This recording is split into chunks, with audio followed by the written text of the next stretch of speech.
पर्यावरण कमेटी की मीटिंग में आए हुए समस्त अधिकारीगण, मेरे सामने विराजमान बेरावास, टाडावास, कोडवा, बाउंडा और आसपास के इलाके के मौजूद ग्रामीण जन, मातृशक्ति, मैं सबसे पहले तो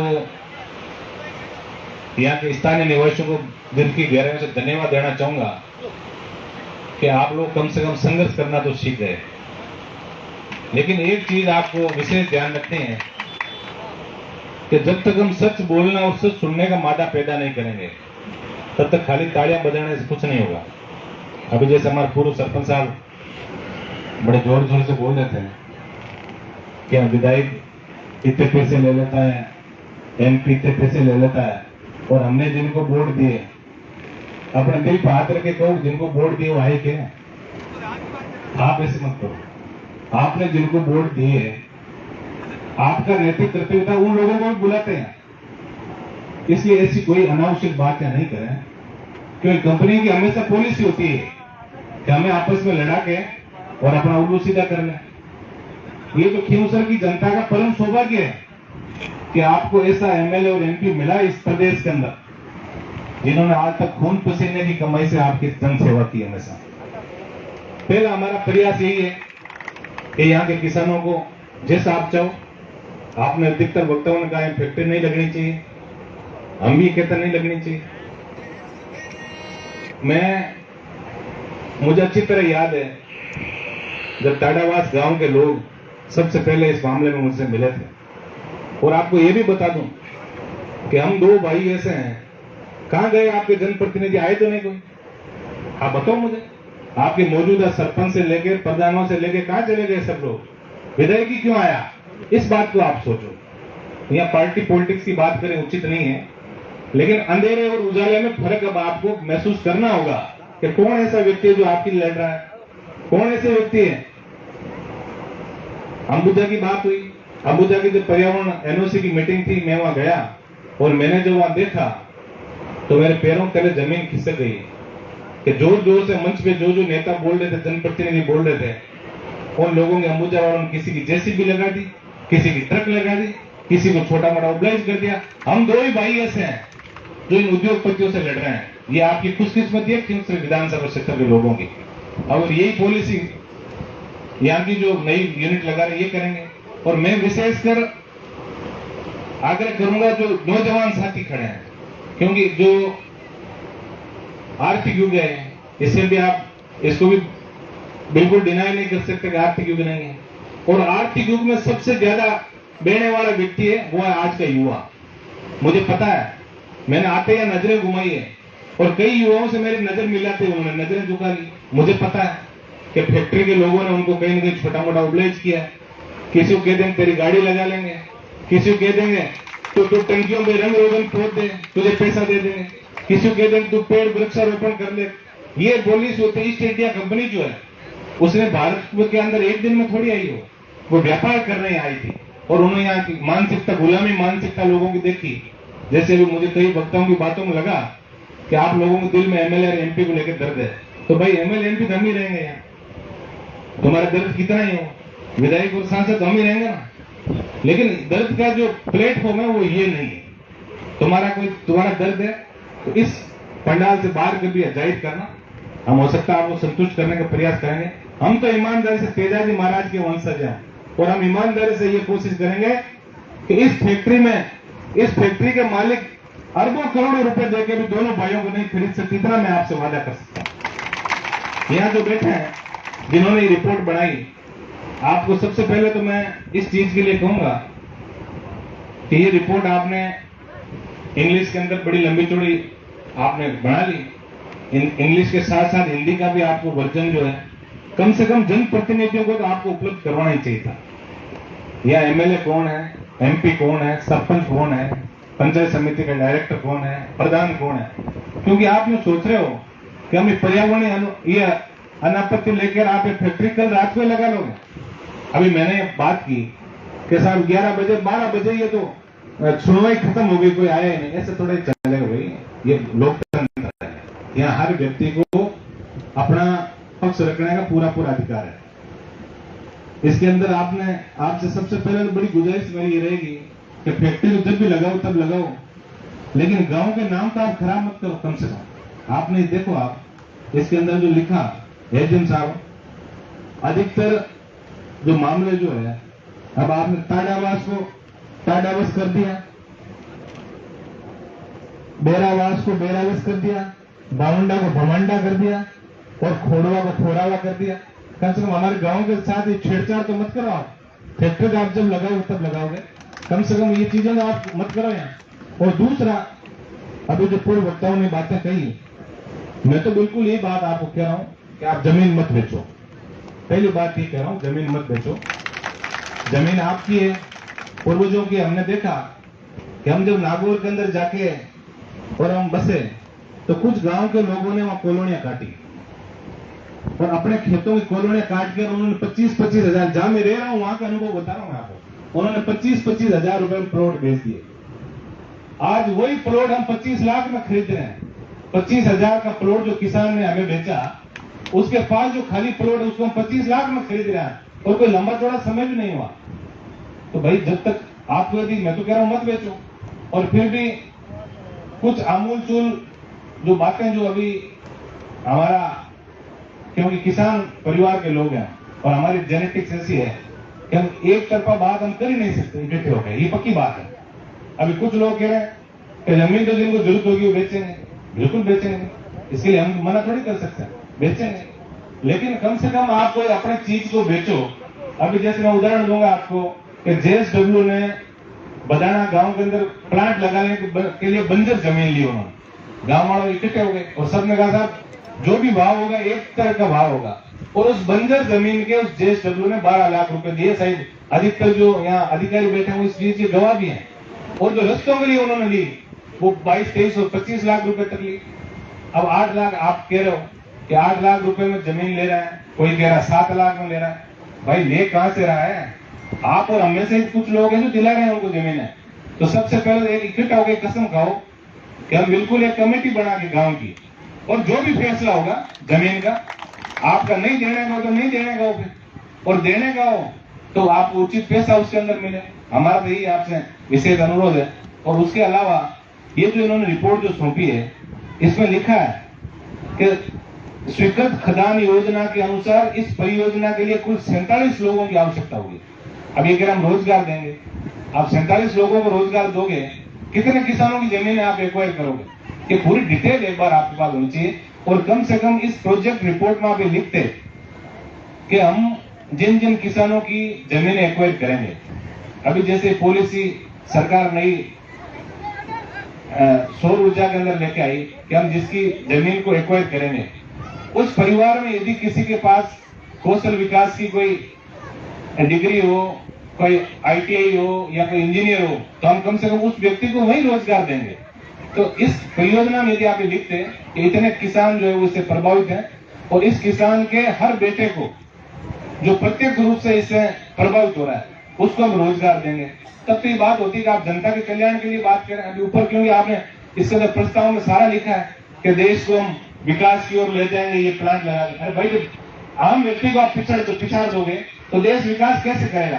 क्या दिल्ली और जयपुर में बैठे बड़े लोगों का विकास करना ही आपका काम है क्या?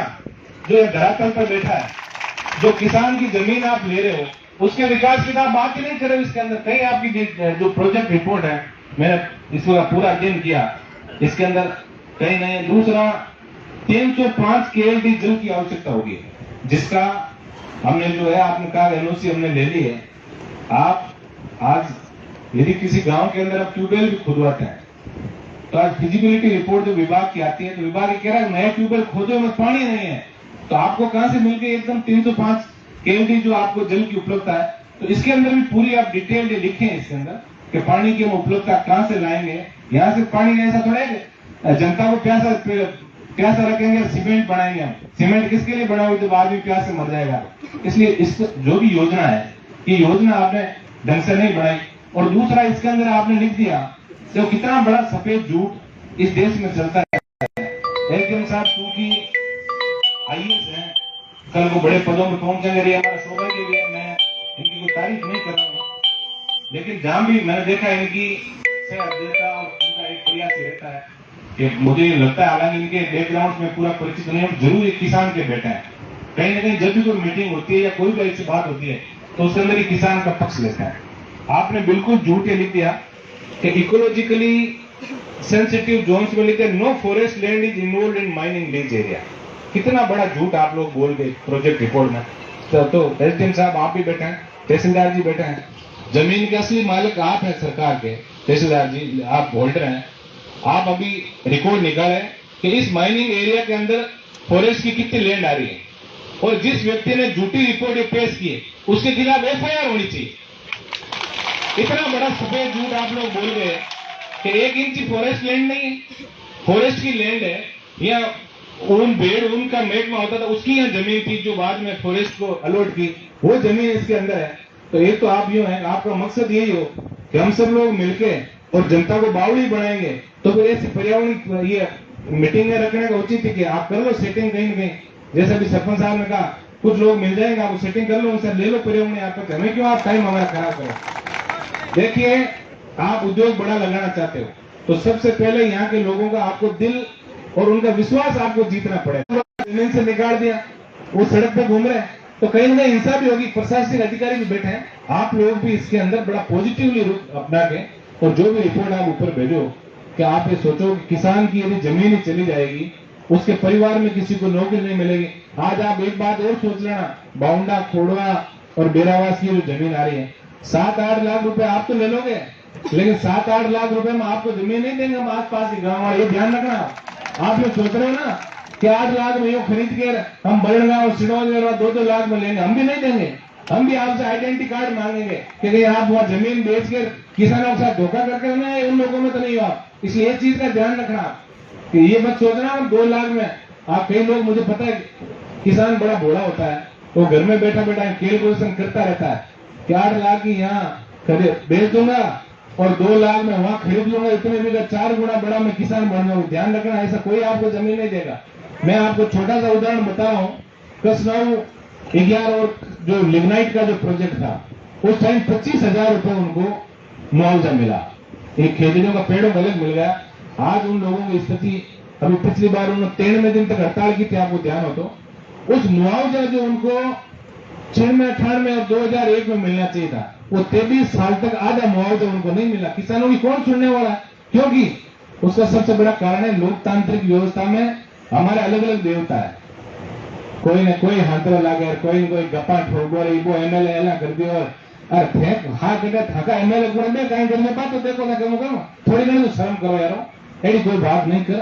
और अपन एक ही चीज को ध्यान रखना कि ईमानदारी ये मुद्दा के माथे राजनीति नहीं, बस इस चीज को ध्यान रखिए। आप चीज तो सोगन खाई जानी है, चाहे किसी भी संगठन का लोग हुआ और वहां सोगन खाई जानी है कि ये मुद्दा माथे और जो अधिग्रहण को मामलो जमीन को, ये वो जो हंसदीप ट्रेडिंग एरिया जगह जेके लक्ष्मणा, इन मुद्दा में तो कोई राजनीतिक विचारधारा नहीं मांगी। मांगो एक ही मकसद है कि अटा का लोगों ने न्याय क्या मिले। जब तो अपने आंदोलन में सफल हुआ मैं बार बार जाए गए बात चालू कर दूंगा, एमएल साहब यहाँ क्यों, फलान जी क्यों, और मगड़ एमएल साहब बढ़ जाए मंडा का फोन को उठाओगे, भगवान की दया मेरे को रहे हुए बताना फोन को उठाओ। एक चीज को ध्यान रखिए, मैं 2 भाई हाँ जगह रात में 12 बजे में काम पड़े नहीं तो थंगवाद में हाजिर रहे। आज कहीं तो बढ़िया बताओ जिम्मन जागरण हुए बट प्रधान मावी को ए फलान जगह में प्रधान है रे, पूर्व प्रधान है रे, सरपंच है रे, सरपंच प्रतिनिधि है तो कट गया जन सरपंच आड़ा प्रधान आड़ा प्रतिनिधि कट गया। एमएलए क्यों आए बताओ, सही बात में जवाब दो।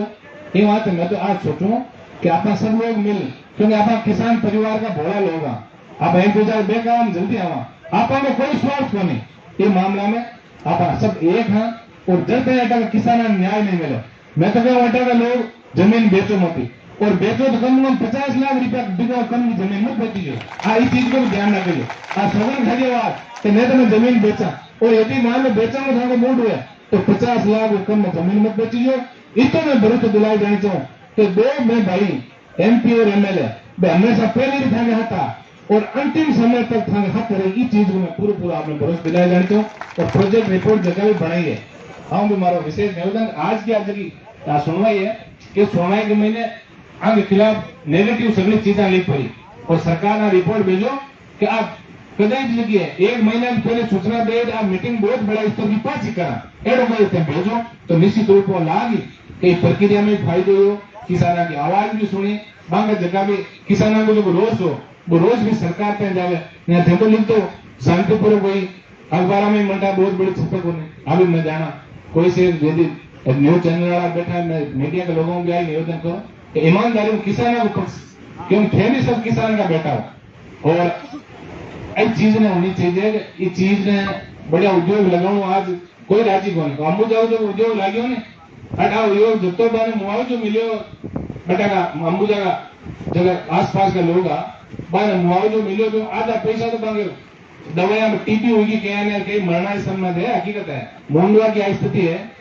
हमारा रिश्तेदार मेरे कई बार जाऊं मैं सुबह बेटे गाड़ी में आने घुमावा ने इतनी बड़े ऊपर धुआं जमूर रहे तो आप में तो अच्छी जो था फेफड़ा तैयार रही कि 8 लाख में वो भी एक बार कॉलम लिख लीजिए कि 8 लाख 4 लाख और मैं इलाज कराना पड़ी आज जो फैक्ट्री लाग है ना तुरंत ही तो व्यवस्था परमानेंट हो जाए ये बात कहूँ मैं हाउ रुपये तो लेवा मांगनो यदि ठाकुर बेचन को मन है तो और नहीं बेचन मन है तो मैं बैठा खाता मतलब जबरदस्ती ले स्पष्ट की नीतियां बनोड़ी देश की भू अधिग्रहण के जो नए कानून बने उसके अंदर बिल्कुल ही प्रावधान पहले गलत प्रावधान था कि सड़क और ये जो चीजें हैं इनके अलावा यदि कोई प्राइवेट व्यक्ति यदि कोई भूमि का अधिग्रहण करता है तो उस किसान को वो बिल्कुल संतुष्ट करके और उसको लगेगा भाई मैं बेचने के लिए तैयार हूं तभी खरीद सकते जबरदस्ती आपके साथ नहीं कर आप यहाँ मत सोचियो कि एसडीएम साहब बेटा पहली पुलिस चारू मेरे जो मंगल मर्डे साइन करा लिया चीज अब मैं कोई ना था